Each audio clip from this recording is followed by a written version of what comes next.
आज की हमारी ये वीडियो हमारी बाकी वीडियो से थोड़ी अलग है। इसमें हम क्लास सेवन्थ और एट्थ के एमसीक्यूज़ करेंगे, उनकी प्रॉपर एक्सप्लेनेशन देखेंगे। ये क्वेश्चन जो हैं वो 2015-16 के एनएमएमएस एग्ज़ाम में आए थे। एनएमएमएस एक 8वीं क्लास में पढ़ने वाले बच्चों के लिए स्कॉलरशिप का एग्ज़ाम होता है। उसके अलावा ये सीटेट और दूसरे टीचिंग एग्ज़ाम्स के लिए भी महत्वपूर्ण इम्पोर्टेंट हो सकते हैं। चलिए सबसे पहला क्वेश्चन देखते हैं। पहला क्वेश्चन है, we can not see image formed at blind spot because. अंध बिंदु पर बने प्रतिबिंब हमें क्यों नहीं दिखाई पड़ते। देखिए, ये जो हमारी आंख होती है, आंख की स्ट्रक्चर, यहाँ पर इस पॉइंट पर एक जगह होती है जहाँ पर कोई भी अगर लाइट रे गिरेगी तो वो हमें दिखाई नहीं देती।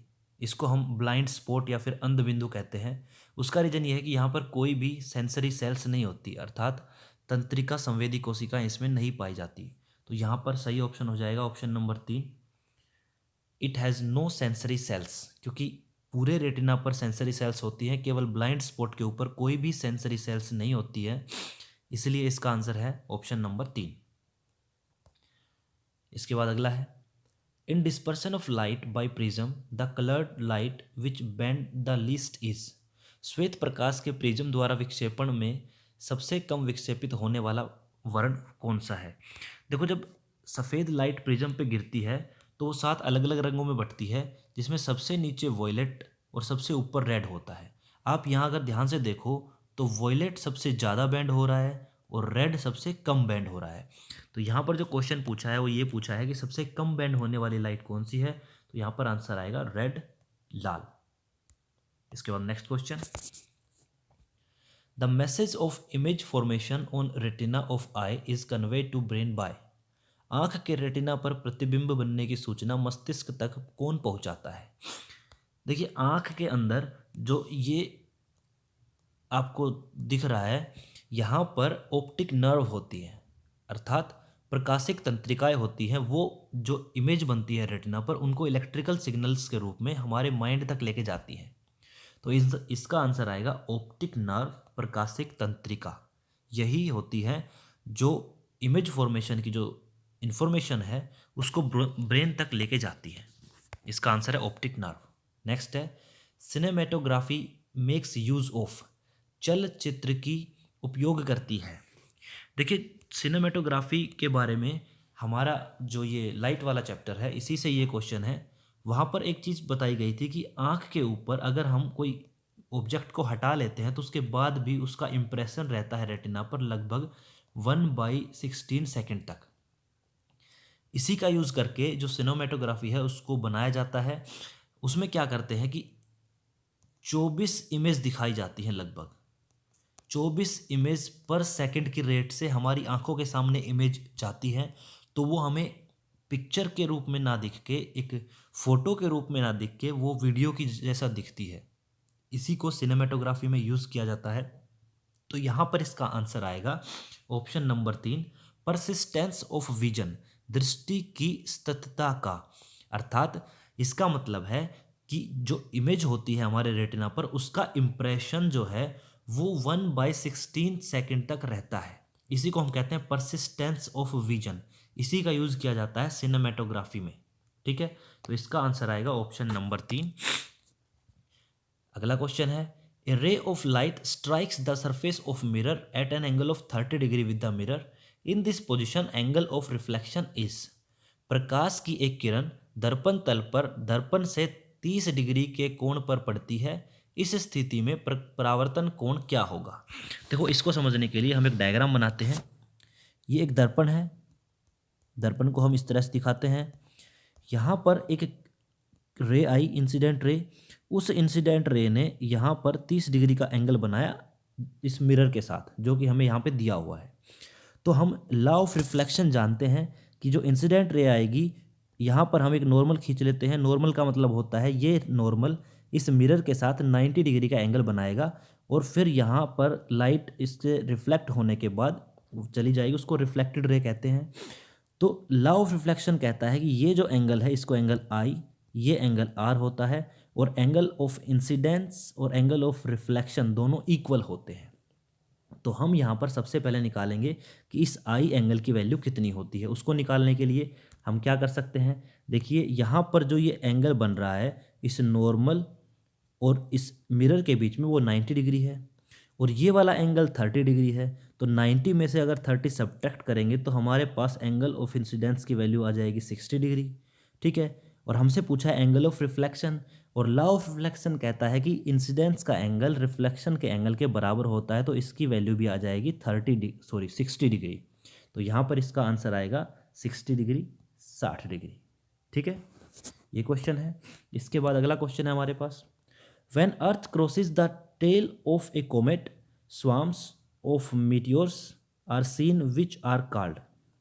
जब पृथ्वी किसी धूमकेतु की पूंछ को पार करती है तो उल्काओं का झुंड दिखाई देता है, उसे क्या कहते हैं। देखिए ये हमारे लास्ट वाले चैप्टर में से है, उनको हम कहते हैं मीटियोर शावर या फिर उल्का वृष्टि, अर्थात उल्काओं की बारिश। जब भी धरती जो है वो किसी धूमकेतु की पूंछ को पार करती है तो वहाँ पर बहुत सारे उल्का पिंड आ जाते हैं। बहुत सारे उल्का पिंड आने की वजह से उसको हम उल्का वृष्टि या मीटियोर शावर कहते हैं। इसका ऑप्शन आएगा ऑप्शन नंबर 3। इसके बाद नेक्स्ट क्वेश्चन है, a person wants to obtain virtual image of same size he should use. एक व्यक्ति वस्तु के समान आकार का आभासी प्रतिबिंब बनाना चाहता है, उसे क्या प्रयोग करना चाहिए। ऑप्शन है convex mirror, concave mirror, plane mirror, any of these. देखिए जब सेम साइज की और वर्चुअल इमेज बनानी होती है तो वहाँ पर एक प्लेन मिरर यूज़ किया जाता है। यहाँ पर इस इमेज में दिखाया गया है कि ये ऑब्जेक्ट है, ये पर्सन है और ये उसकी इमेज बनी है, और दोनों का जो साइज़ है वो एकदम सेम है। इनके बीच में कौन सा वाला मिरर लगा हुआ है, ये यहाँ पर प्लेन मिरर लगा हुआ है। अगर कोई क्वेश्चन इस तरह से आ जाए कि कैसे पता चलेगा कि इमेज जो है वो रियल बन रही है वर्चुअल बन रही है, तो हमेशा ध्यान रखेंगे वर्चुअल इमेज हमेशा सीधी बनती है और रियल इमेज हमेशा उल्टी बनती है, इन्वर्टेड बनती है। तो इस क्वेश्चन का आंसर आएगा प्लेन मिरर, क्योंकि प्लेन मिरर एक ऐसा मिरर है जिसमें सेम साइज की इमेज बनती है और साथ में वो इरेक्ट और वर्चुअल भी होती है, अर्थात वो आभासी और जो वस्तु है उसी के साइज की बनती है। तो इसका आंसर आएगा ऑप्शन नंबर 3, प्लेन मिरर, समतल दर्पण। इसके बाद अगला है, which of the following phenomenon is based on persistence of vision principle. अभी थोड़ी देर पहले हमने पढ़ा था एक क्वेश्चन में परसिस्टेंस ऑफ विजन प्रिंसिपल के ऊपर सिनेमेटोग्राफी जो है उस वो होती है। यहाँ पे ऑप्शन आ जाएगा ऑप्शन नंबर 3, चलचित्र कला। निम्नलिखित में से कौन सी घटना परिघटना दृष्टिस्तता के सिद्धांत पर आधारित होती है। अभी आपको बताया था 1/16 सेकंड तक आँख के ऊपर किसी इमेज का इंप्रेशन रहता है। अगर हम 24 इमेज के आसपास या 16 से ज़्यादा इमेज एक साथ चलाएं पर सेकंड की रेट से तो वो हमें वीडियो के जैसा दिखेगा। यही सिनेमेटोग्राफी प्रिंसिपल में यूज़ किया जाता है, जिसको हम कहते हैं परसिस्टेंस ऑफ विजन। तो इसका आंसर आएगा ऑप्शन नंबर 3। नेक्स्ट है हमारे पास, in old age eyesight becomes foggy, it is due to the eye lens become cloudy, when it happens person are set to have. बुढ़ापे में नज़र धूमिल हो जाती है क्योंकि नेत्र लेंस धुंधला हो जाता है। जब ऐसा हो तो व्यक्तियों को निम्नलिखित में से कौन सा रोग हो जाता है। तो ये आपको पढ़ाया हुआ है हमने। ये इसका आंसर है कैटरैक्ट या फिर मोतियाबिंद। मोतियाबिंद एक ऐसी परेशानी, एक ऐसी बीमारी है, नेत्र दोष या फिर आई डिफेक्ट है, जिसके अंदर जो हमारा लेंस होता है आई लेंस, वो उम्र के साथ साथ धुंधला पड़ जाता है, वो फोगी हो जाता है, धुंधला पड़ जाता है। तो उसका इलाज क्या करते हैं, उस लेंस को वहाँ से हटा के उसकी जगह पे एक आर्टिफिशियल लेंस लगा दिया जाता है, जिससे विजन जो है वो एकदम क्रिस्टल क्लियर हो जाता है। इसको हम कैटरैक्ट कहते हैं इंग्लिश में और हिंदी में कहते हैं मोतियाबिंद। इसका आंसर आएगा ऑप्शन नंबर 3। इसके बाद नेक्स्ट है हमारे पास, an instrument commonly used for the measurement of atmospheric pressure is known as.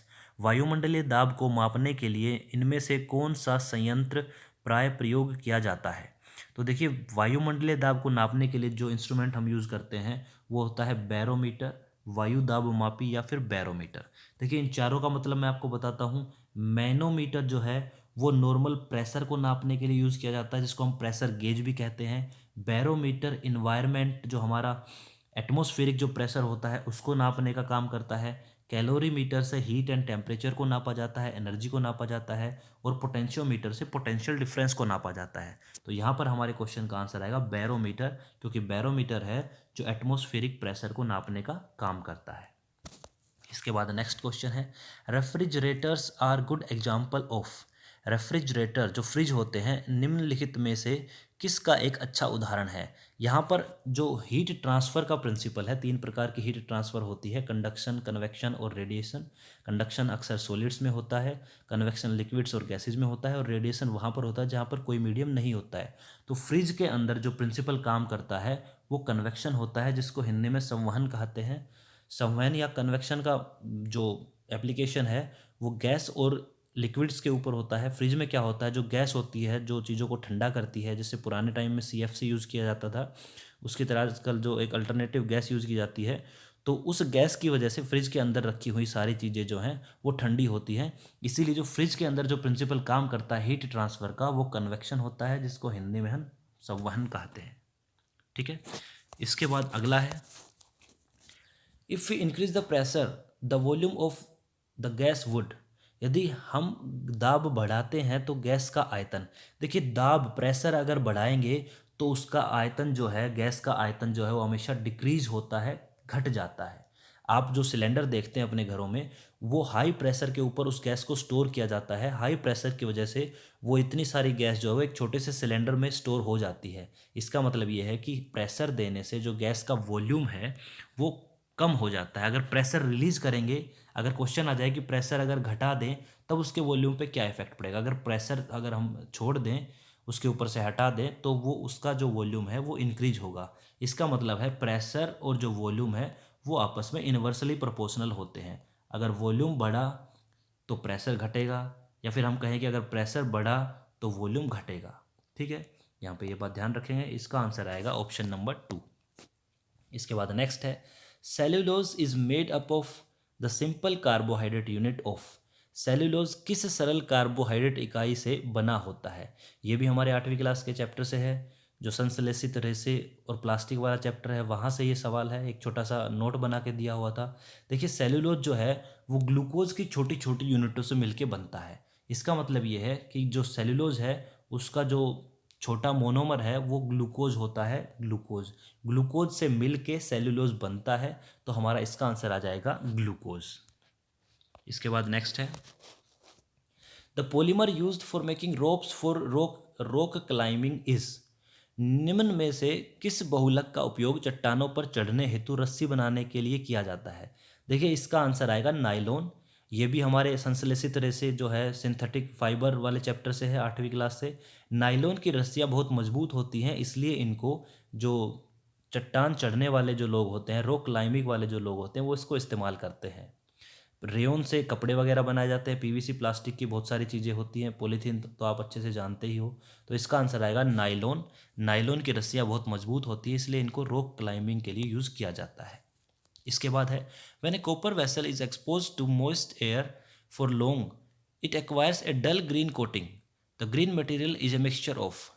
जब कॉपर के एक पात्र को लंबे समय तक नम वायु में रखा जाता है तो उसके ऊपर एक हरे रंग की परत चढ़ जाती है। कई बार आपने देखा होगा कॉपर के जो बर्तन हैं उनके ऊपर हरे रंग की एक परत चढ़ जाती है, वो किसके कारण होती है। तो ये क्वेश्चन हमारा मेटल्स नॉन मेटल्स वाले चैप्टर से है। इसका आंसर आएगा ऑप्शन नंबर 4। जो हरे रंग की परत होती है वो दो जो मॉलिक्यूल्स होते हैं उनका मिक्सचर होती है। एक होता है कॉपर कार्बोनेट और एक कॉपर हाइड्रोक्साइड। कॉपर कार्बोनेट और कॉपर हाइड्रोक्साइड मिला के कॉपर के ऊपर वो ग्रीन कलर की जो लेयर है वो चढ़ाते हैं। तो इसका आंसर आएगा कॉपर कार्बोनेट और कॉपर हाइड्रोक्साइड। जिनके पीछे CO3 लगा होता है उनको हम कार्बोनेट से पढ़ते हैं, जैसे कॉपर के पीछे कार्बोनेट लगा तो कॉपर कार्बोनेट। जिनके पीछे OH लगा होता है फंक्शनल ग्रुप, उसको हम कहते हैं हाइड्रोक्साइड, तो इसका नाम होगा कॉपर हाइड्रोक्साइड। तो ये जो लिखा हुआ है इसको हम कहेंगे copper carbonate plus copper hydroxide. ये रीजन है जो ग्रीन कलर की लेयर चढ़ती है उसके लिए। इसके बाद नेक्स्ट है हमारे पास chemical formula of sulphurous acid. देखिए सल्फ्यूरिक एसिड को एसिड्स का किंग भी कहा जाता है। उसका फॉर्मूला तो हमें पता है कि H2SO4 है, लेकिन हमारे यहाँ पे सल्फ्यूरस नहीं, सल्फ्यूरिक नहीं, सल्फ्यूरस एसिड पूछा है। सल्फ्यूरस एसिड या सल्फ्यूरस अम्ल का जो सूत्र है वो होता है H2SO3। मतलब जो O है उसमें एक कम होगा, H2SO4 तो होता है सल्फ्यूरिक एसिड या सल्फ्यूरिक अम्ल, और H2SO3 होता है सल्फ्यूरस एसिड। ये जो एसिड है सल्फ्यूरस, ये सल्फ्यूरिक एसिड से थोड़ा सा वीक होता है। इसका फॉर्मूला है H2SO3। तो ऑप्शन नंबर 1 इसका करेक्ट होगा। इसके बाद नेक्स्ट है, इनमें से जो स्टेटमेंट दी हुई है ए बी सी, इनको पढ़िए और इनमें से आपने बताना है कि ए बी सी क्या है। सबसे पहला जो स्टेटमेंट है, ए एक ऐसी चीज़ है जिसको केरोसिन में स्टोर किया जाता है। केरोसिन में स्टोर हम सोडियम को करते हैं क्योंकि यह बाहर या पानी के साथ रिएक्ट करके इसमें आग पकड़ जाती है। तो ए तो सोडियम होगा, सोडियम को हम Na से लिखते हैं, उसका सिंबल है Na। B catches fire and stored in water, B आग पकड़ लेता है बाहर हवा में, तो उसको पानी में स्टोर किया जाता है। ऐसा जो पदार्थ है, ऐसा जो एलिमेंट है, वो फोस्फोरस होता है, और फोस्फोरस को हम पी से दिखाते हैं। सी रिएक्ट्स विद वाटर स्लोली, सी जो है वो पानी के साथ धीरे धीरे रिएक्ट करता है। ये हमारा आयरन है। इन ऑप्शंस की अगर ऑप्शंस को देखें तो उसके हिसाब से आयरन होगा, क्योंकि आयरन जो है वो धीरे धीरे पानी से रिएक्ट करके ऑक्साइड बनाता है, उसके ऊपर जंग लग जाता है, रस्ट लग जाता है। तो इसका हमारा जो आंसर होगा, ए के लिए तो सोडियम, सोडियम को हम Na से दिखाते हैं, सोडियम का सिंबल है ये। बी के लिए फोस्फोरस, फोस्फोरस को हम पी से दिखाते हैं। वही आयरन के लिए हम Fe यूज़ करते हैं। तो हम अपने ऑप्शंस में देखेंगे हमारा कौन सा ऑप्शन सही है। पहले वाला सोडियम, दूसरा फोस्फोरस, तीसरा आयरन। तो इसके लिए हमारा सेकंड ऑप्शन जो है वो एकदम सही है। सोडियम को केरोसिन में रखते हैं, फोस्फोरस को पानी में रखते हैं, वो भी आग पकड़ लेता है हवा में, और जो सी है वो लोहा है जो धीरे धीरे पानी के साथ रिएक्शन करता है। तो इसका आंसर आ जाएगा ऑप्शन नंबर 2। इसके बाद है, a petroleum product use in place of coal tar for metalling the roads is. देखिए, पुराने ज़माने में जो रोड है वो कोल तार से बनता था। कोल तार एक कोयले का पदार्थ था, लेकिन आजकल उसकी जगह एक पेट्रोलियम पदार्थ ने ले ली है। पेट्रोलियम से बनने वाला एक पदार्थ होता है जिसको हम बिटुमेन कहते हैं। ये हमारे जो कोयला और पेट्रोलियम वाला चैप्टर है, कोल एंड पेट्रोलियम, उसमें से है ये क्वेश्चन। तो बिटुमेन जो पदार्थ होता है, जो मैटर है बिटुमेन, वो पेट्रोलियम प्रोडक्ट है और उससे रोड बनाने का काम किया जाता है। तो इसका आंसर आएगा ऑप्शन नंबर 2। पहले ये काम जो है वो कोल तार से किया जाता था। कोल तार एक कोयले का प्रोडक्ट था। नेक्स्ट क्वेश्चन है, the lowest temperature at which a substance catches fire is called. वो तापमान जिस पर कोई भी वस्तु जो है वो आग पकड़ लेती है, उसको हम इग्निशन टेम्परेचर कहते हैं, ज्वलन ताप हिंदी में कहते हैं। वह तापमान जिस पर कोई भी चीज़ आग पकड़ लेती है, सबके लिए वो अलग अलग होता है। कागज़ जल्दी जल जाता है, इसका मतलब कागज़ का जो इग्निशन टेम्परेचर है वो कम है। लकड़ी थोड़ा देर से जलती है, कुछ और चीज़ें थोड़ा और देर से जलती हैं। तो इसका आंसर आएगा ऑप्शन नंबर 3, क्योंकि हमारी बुक में दिया हुआ है कि वो टेम्परेचर जिस पे कोई भी चीज़ आग पकड़ लेती है उसको हम इग्निशन टेम्परेचर कहते हैं, हिंदी में उसको ज्वलन ताप कहते हैं। नेक्स्ट क्वेश्चन है हमारे पास। देखिए, हमारे पास कुछ स्टेटमेंट दी हुई है, इन स्टेटमेंट्स को पढ़ना है और हमें आंसर देना है। एक्स एक मटेरियल है, एक मैटर है, जो it is a fossil fuel used in thermal power plant to produce electricity. एक जैविक ईंधन है जिसे विद्युत उत्पादन के लिए तापीय शक्ति संयंत्र में प्रयोग किया जाता है। दूसरा, it is a porous black and almost pure form of carbon. यह एक सरंध्र काला पदार्थ है जो कार्बन का लगभग शुद्ध रूप है। देखिए, कोयले से हम बिजली पैदा करते हैं थर्मल पावर प्लांट में, और दूसरा जो पोरस ब्लैक मैटर होता है जो कोयले से ही बनता है। अगर कोयले को हम थोड़ा गर्म करते हैं तो उससे कोक बनता है। ये कोयले और पेट्रोलियम वाले चैप्टर में था। तो इससे हमें पता चल रहा है कि जो पहले वाली स्टेटमेंट है वो कोयले के लिए है, कोक के लिए है, और दूसरी वाली जो स्टेटमेंट है वो कोक के लिए है। पहला वाला कोयला, दूसरा वाला कोक। तो हमारा ऑप्शन नंबर 2 यहाँ पर सही हो जाएगा, कोल और कोक। देख लीजिए, आपको एक पिक्चर के माध्यम से दिखा देते हैं। सबसे पहला जो ये ऊपर वाला है ये कोयला है। इसको जो थर्मल पावर प्लांट्स होते हैं उनसे बिजली बनाने का काम करते हैं, उसमें पानी को गर्म करके टरबाइंस घुमाए जाते हैं कोयले की मदद से। और जो दूसरा आपको दिख रहा है ये एक पोरस मैटर होता है, कोयले को ही गर्म किया जाए तो उससे कोक मिलता है, और यह जो है कार्बन का सबसे शुद्ध रूप माना जाता है। तो इस क्वेश्चन का आंसर आएगा ऑप्शन नंबर 2, कोल तथा कोक। ऊपर वाला जो है ये कोयला, दूसरे वाला कोक। इसके बाद नेक्स्ट क्वेश्चन देखते हैं। The range of clinical thermometer is. ये 7th क्लास से है। हमारे पास 2 टाइप के थर्मोमीटर होते हैं, एक होता है क्लिनिकल थर्मोमीटर और एक होता है laboratory thermometer. Clinical thermometer doctors use करते हैं, उनकी जो टेम्परेचर रेंज होती है वो 35 डिग्री सेल्सियस से 42 डिग्री सेल्सियस तक होती है, 35 degree Celsius to 42 degree Celsius तक। वहीं जो लेबोरेटरी थर्मोमीटर, अगर पेपर में आ जाए कि लेबोरेटरी थर्मोमीटर की क्या रेंज होती है, तो वो जो थर्मोमीटर है वो -10 डिग्री सेल्सियस से 110 डिग्री सेल्सियस तक उनकी रेंज होती है, और ज़्यादा भी हो सकती है, क्योंकि लैब में हम अलग अलग टेम्परेचर नापते हैं। और लेकिन जो क्लिनिकल थर्मोमीटर है जो डॉक्टर्स यूज़ करते हैं उसका 35 degree Celsius to 42 degree Celsius होता है, क्योंकि normal body temperature 37 degree Celsius होता है ह्यूमन का। इसीलिए जो डॉक्टर्स यूज़ करते हैं उनकी जो रेंज है वो 35 से 42 के बीच में होती है। इसका आंसर आएगा ऑप्शन नंबर डी। इसके बाद next question, which of the following is not responsible for water pollution. इनमें से कौन सा जो है वो जल प्रदूषण के लिए उत्तरदायी नहीं है। देखिए, आर्सेनिक, फ्लोराइड और लेड, ये पानी को पोल्यूट करते हैं और ये जहरीले होते हैं, ठीक है। इसी वजह से ये पानी को पोल्यूट करते हैं, उसको पीने लायक नहीं बना रहने देते, तो ये जल प्रदूषण करते हैं, वाटर पोल्यूशन करते हैं। वहीं जो ऑप्शन बच गया ऑप्शन नंबर 2, कार्बोनेट या कैल्शियम कार्बोनेट, ये पानी को ट्रीट करने के काम आता है। अगर पानी में कुछ कमी बेसी होती है तो उसको हम कार्बोनेट या कैल्शियम कार्बोनेट से ट्रीट करते हैं, तो ये उसके लिए अच्छा होता है। तो वाटर पोल्यूशन क्रिएट नहीं करता कार्बोनेट। इसके अलावा आर्सेनिक, फ्लोराइड्स और लेड, ये तीनों के तीनों वाटर पोल्यूशन करते हैं। तो यहाँ पर ऑप्शन नंबर 2 है जो हमारा कार्बोनेट, वो सही होगा। इसके बाद next question, the greenhouse effect refers to, हरित गृह प्रभाव, इसको कई बार पौधाघर प्रभाव भी कहते हैं, इंगित करता है। देखिए, ग्रीन हाउस इफेक्ट क्या होता है, हम हमारे इन्वायरमेंट में जो कार्बन डाइऑक्साइड गैस होती है उसकी वजह से धीरे धीरे जो अर्थ है उसका टेम्परेचर बढ़ता जा रहा है।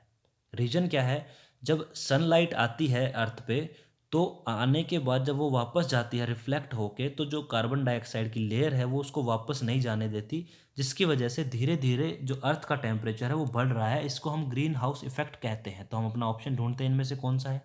पहला ऑप्शन है building up pollution in atmosphere, नहीं ये नहीं है। Gradual warming of earth atmosphere, ये इसका ऑप्शन नंबर 2 एकदम सही है।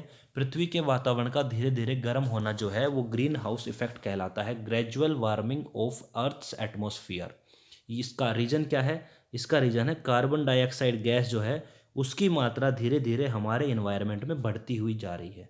इसी कारण से जो ग्रीन हाउस इफेक्ट है और धीरे धीरे अर्थ का टेम्परेचर बढ़ता जा रहा है, जिससे ग्लोबल वार्मिंग भी होती है। तो यहाँ से इस तरह से क्वेश्चन बन सकता है। नेक्स्ट क्वेश्चन है हमारे पास, the plant disease citrus canker is caused by, नींबू का कैंकर रोग किस सूक्ष्म जीव के द्वारा होता है। ये हमारे दूसरे चैप्टर से है, जो माइक्रोब्स वाला जो चैप्टर उसमें से है। देखो, नींबू का या सिट्रस कैंकर रोग कुछ इस तरह का होता है, नींबू के ऊपर, पत्तों के ऊपर या फल के ऊपर लाल लाल रंग के कुछ ऐसे डॉट्स से हो जाते हैं, और वहाँ से वो नींबू जो है वो काफ़ी हार्ड हो जाता है। तो इसका जो कारण है वो एक बैक्टीरिया होता है। तो यहाँ पर जो ऑप्शन नंबर 3 है, बैक्टीरिया या जीवाणु, वो इसका सही आंसर है, क्योंकि सिट्रस कैंकर जो है वो बैक्टीरिया की वजह से होता है। ठीक है। इसके बाद next question, match the column 1 and column 2। आपके सामने जो कॉलम 1 और कॉलम 2 दिए हुए हैं इनको मैच करना है। ये जो हैं रिप्रोडक्शन के मेथड्स हैं। देखिए, फंगस जो है, फंगस के अंदर स्पोर्स होते हैं, फंगस के अंदर बीजाणु बनते हैं, बीजाणु धानियाँ होती हैं, उनकी वजह से वो ग्रो कर पाती हैं, उनकी वजह से वो रिप्रोड्यूस करती है अपने आप को। यीस्ट के अंदर बडिंग होती है, अमीबा के अंदर बाइनरी फिजन होता है, और स्पायरोगायरा के अंदर फ्रेगमेंटेशन होता है। तो यहाँ पर हम मैच कर लेंगे। फंगस के अंदर तो ये नीचे वाला, यीस्ट के अंदर बडिंग होती है, अमीबा में बाइनरी फिजन, और स्पायरोगायरा में फ्रेगमेंटेशन। तो यहाँ पर एक एक करके देखते हैं। ए में तो 4 आएगा, ए में 4 नीचे वाले 2 ऑप्शन में है। बी में आएगा 3, बी में 3 लास्ट वाले में है। बाकी सब आप मैच करके देख सकते हो।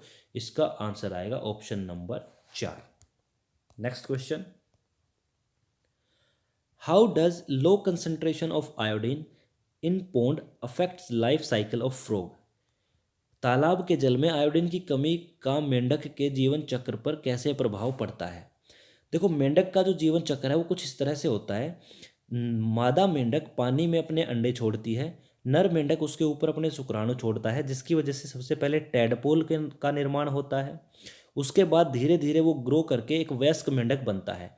टैडपोल और वयस्क मेंढक की जो स्टेज है उसके बीच में बहुत सारे अंतर आते हैं, उनकी शेप और साइज बिल्कुल भी एक दूसरे से मैच नहीं करते। इस प्रक्रिया को हम कायांतरण या फिर मेटामॉर्फोसिस कहते हैं। तो आयोडीन की कमी की वजह से क्या होता है, आयोडीन आप भली भांति जानते हो, जो हमारे गले में एक ग्लैंड होती है, थायराइड ग्लैंड, उसमें थायरोक्सिन बनता है। उसका इफेक्ट जो है वो थायरोक्सिन आयोडीन की कमी या अधिकता के कारण उसी हिसाब से बनता है। अगर किसी में आयोडीन की कमी हो जाती है तो उस व्यक्ति के गले में घेंगा, जो गोइटर नाम का जो डिजीज है वो हो जाता है। मेंढक में क्या होता है, मेंढक में जो मेटामॉर्फोसिस है, कायांतरण की जो प्रक्रिया है, उस पर अवरोध लग जाता है थायरोक्सिन की कमी की वजह से। अगर आयोडीन की कमी हुई पानी में तो वहाँ पर थायरोक्सिन नहीं बनेगा मेंढक के शरीर में, और अगर थायरोक्सिन नहीं बना तो उसका मेटामॉर्फोसिस नहीं हो पाता, अर्थात इंटरप्ट द मेटामॉर्फोसिस हो जाता है। जो कायांतरण की प्रक्रिया है, कायांतरण का मतलब मैंने आपको बताया टैडपोल से वयस्क मेंढक का बनना कायांतरण कहलाता है, वो इंटरप्ट हो जाती है, उसके अंदर रुकावट आ जाती है आयोडीन की कमी की वजह से। तो इस क्वेश्चन का आंसर आएगा ऑप्शन नंबर 2। नेक्स्ट क्वेश्चन देखते हैं हम।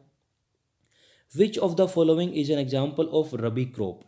इनमें से कौन सा रबी क्रॉप का एग्जाम्पल है?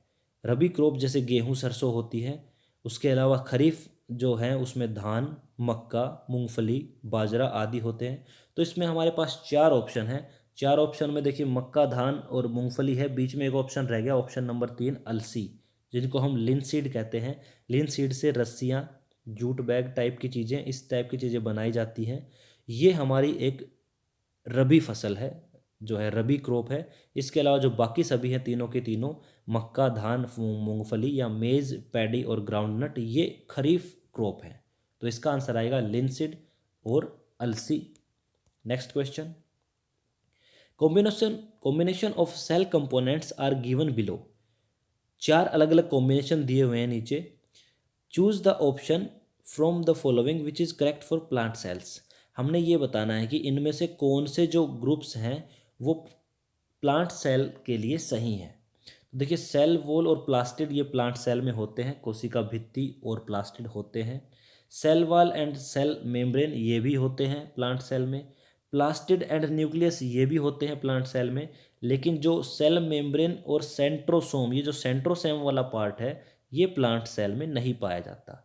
जो सेंट्रोसोम है वो प्लांट सेल में नहीं पाया जाता। तो इसका मतलब है कि ऊपर वाले तीनों हमारे सही हैं प्लांट सेल के लिए और नीचे वाला चौथा गलत है। तो इसका ऑप्शन आ जाएगा option number 1 A B C, क्योंकि बाकी जो ऊपर वाले तीनों ऑप्शन हैं उनमें जो भी पार्ट बताए हुए हैं वो सारे के सारे प्लांट सेल में मिलते हैं, वहीं जो सेंट्रोसोम है वो प्लांट सेल में नहीं पाया जाता।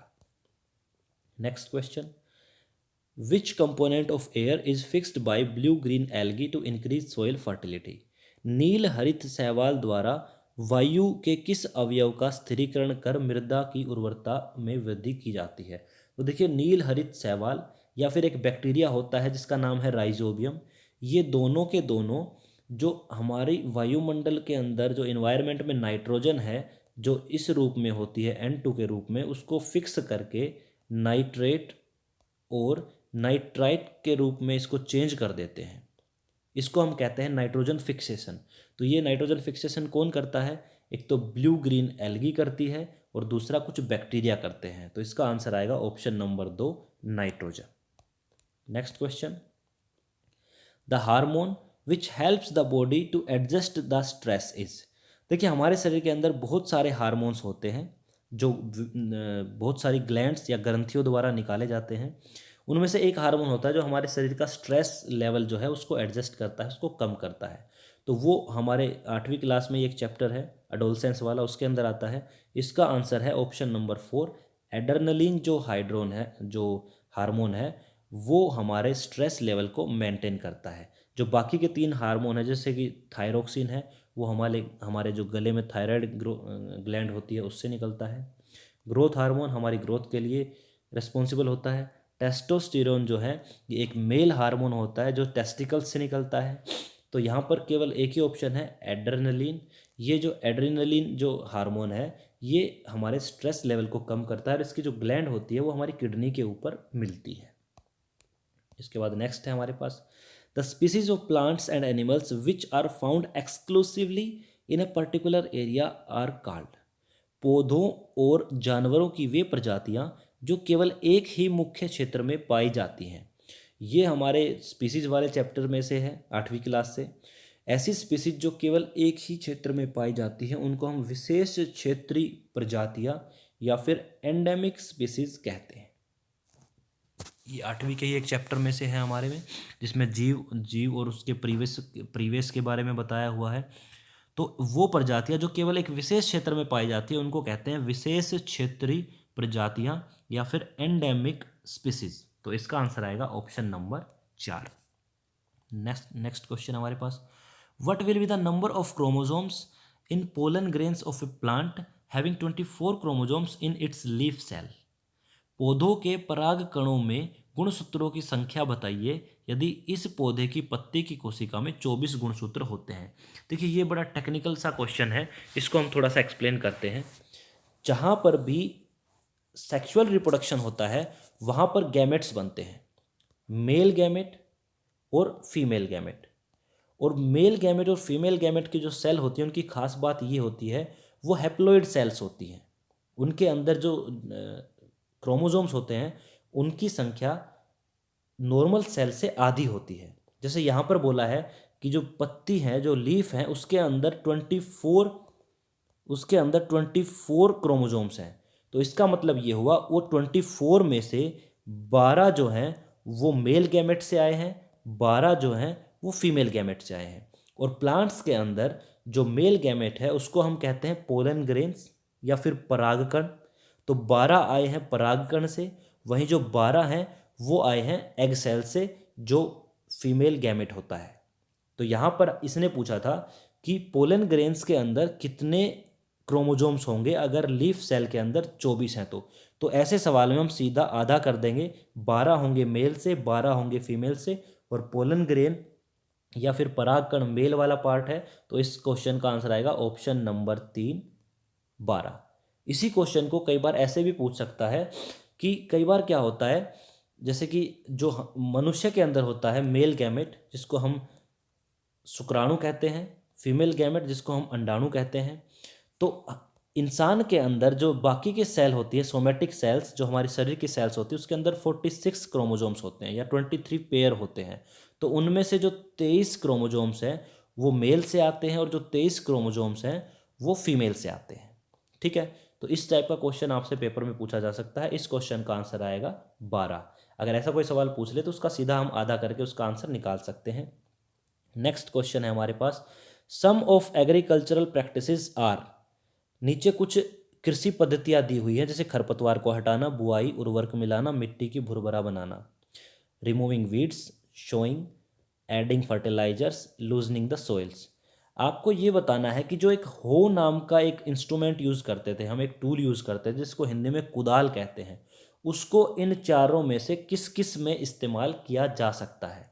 तो देखिए हो या कुदाल जो है वो एक हल जैसी ही संरचना थी जिसको हम एक तो रिमूविंग वीड्स मतलब खरपतवार को हटाने के लिए उसको इस्तेमाल कर सकते हैं, और दूसरा उससे जो मिट्टी है उसको भुरभुरा बनाया जा सकता है, मिट्टी को लूजन किया जा सकता था।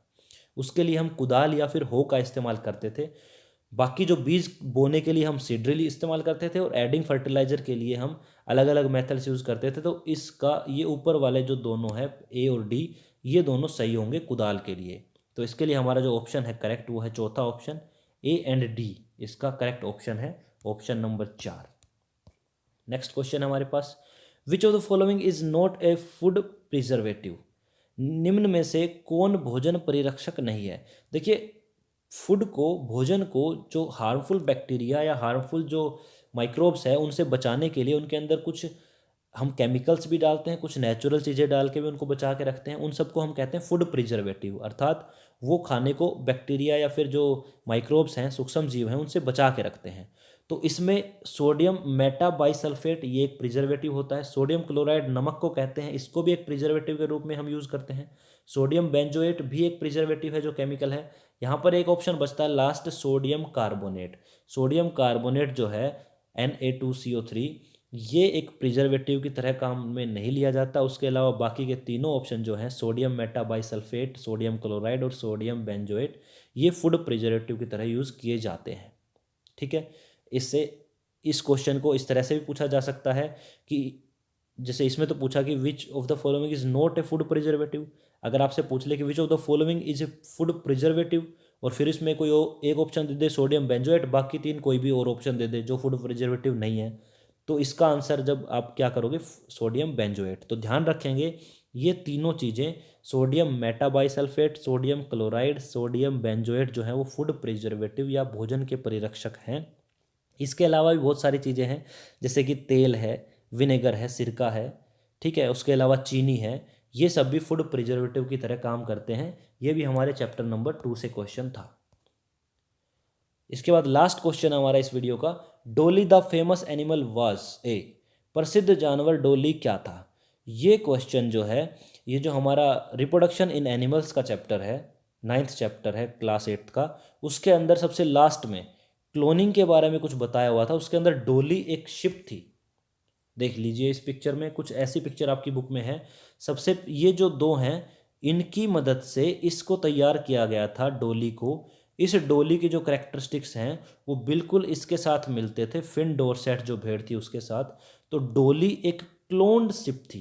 क्लोन्ड शिप का मतलब है कि एक ऐसी शिप, एक ऐसी भेड़ बनाई गई थी जो एग्जैक्टली उसके एक पेरेंट जैसी थी, क्योंकि उसी के किसी पार्ट से इसको तैयार किया गया था। ये कहानी दी हुई है उस चैप्टर के सबसे लास्ट में। तो डोली एक क्लोन्ड शिप थी, एक क्लोन्ड भेड़ थी। ठीक है। ये सारे के सारे क्वेश्चन 2015-16 का जो national means cum merit scholarship का एग्ज़ाम हुआ था उसमें पूछे गए थे। मुझे उम्मीद है कि ये सारे क्वेश्चन आपको समझ में आए होंगे। अगर इसके आसपास के कुछ क्वेश्चंस आपसे पूछे जाते हैं तो भी आप उनके आंसर्स दे पाएंगे। यहाँ तक वीडियो देखने के लिए सभी का बहुत बहुत धन्यवाद, और ऐसी ही वीडियोस देखने के लिए आप इस चैनल को सब्सक्राइब कर सकते हैं। Thank you.